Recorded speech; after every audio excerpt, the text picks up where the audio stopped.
Hello, and welcome to your first ACES training video.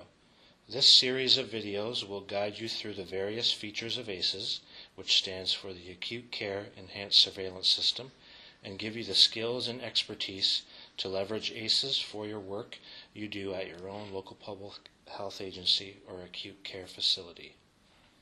In this video, we will cover the main landing page, which will give each user a glimpse at emergency department activity across the province. If you do not already have an ACES account, we encourage you to sign up today using the Sign Up button beneath the login box. We do ask, however, that you read our user account policy before proceeding to this step.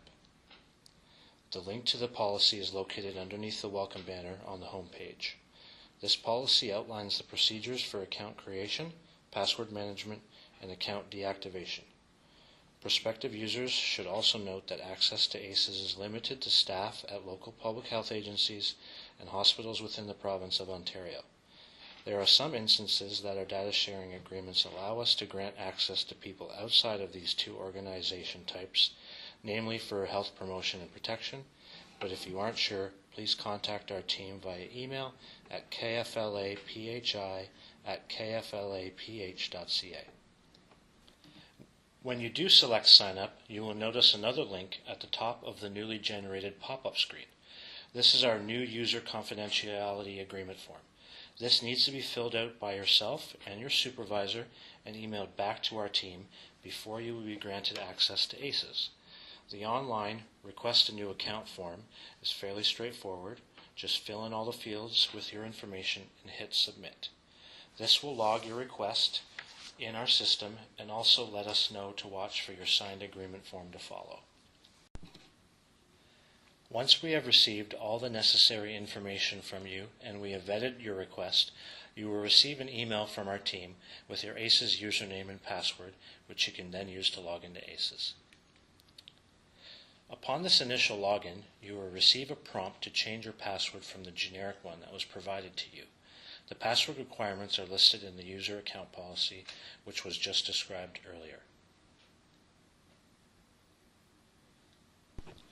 When you select the person icon at the top right of your navigation bar next to your name, you will see a number of options. You will see which health unit and hospital permissions you are enabled with, be able to navigate to your profile, change your password, and log out. When you do log in for the first time, you will receive a prompt to change your password. The password requirements are listed in the user account policy, which was previously discussed. We want to point out that for security reasons, any account that has been inactive for a period of 90 days will be deactivated, and you will be required to contact the ACES system administrator to reactivate your account. This stipulation is also in the user account policy. Now that all administrative details have been discussed, we can now move on to the functionality of the main landing page, which is where you are taken upon logging in. The landing page is segmented into 3 sections. The first section shows 6 graphs pertaining to emergency department visits. The second section shows 6 graphs pertaining to inpatient admissions to hospital. And the third section shows current active alerts across the province.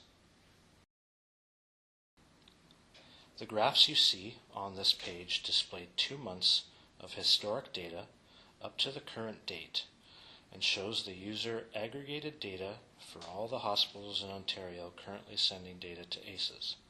At the time this video was recorded, the number of hospitals in ACES stood at 145, with only 20 more sites remaining to be onboarded.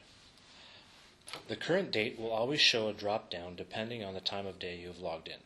This downward drop will slowly move up as the day goes on. The red line on each graph represents a 7-day moving average. Users can change the data displayed within each graph to any of the 80 syndromes in ACES by hovering over the title of a graph and selecting Click to Change. A drop-down list will pop up and allow the user to select any syndrome they wish. As you can see from the list, some of the syndrome short forms are self-explanatory, but others may not be as obvious. When a prospective user is sent their login credentials, They are also given the ACES user manual. Within this manual, these syndrome short forms are further defined. Please familiarize yourself with these so you can choose which syndromes are most pertinent to your work.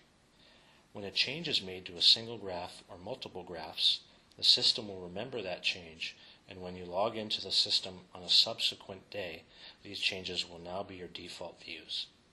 Some syndromes follow a predictable seasonal pattern, so you may be interested in having respiratory-related graphs, such as our RESP, influenza-like illness, pneumonia, and bronchitis syndromes, as your default views during the fall and winter months.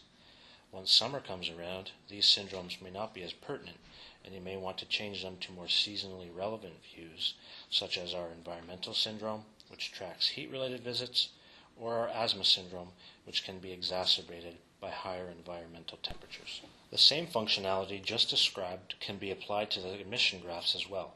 Admission data is somewhat different in that these are physician-defined reasons for the patient's admission to hospital, as opposed to the visit data, which is guided by triage nurse definitions based on the initial interview with a patient. Further information regarding the differences between admissions and visits will be discussed in subsequent videos, and users can always reference the ACES user manual for more detailed information.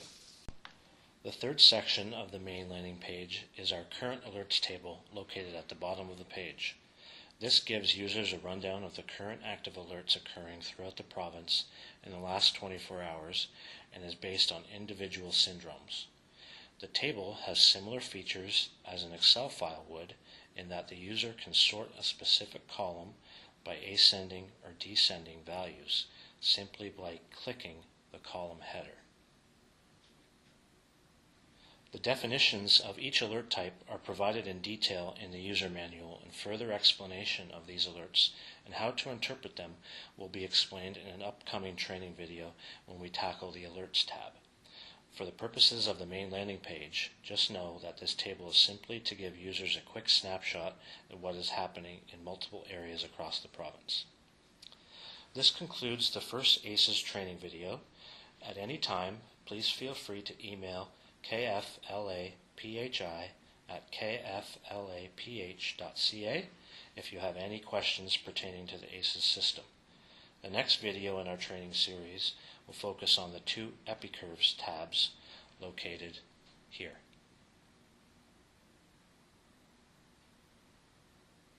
All new users, when they receive their login credentials, will be directed to where these videos are located. Thank you and have a great day.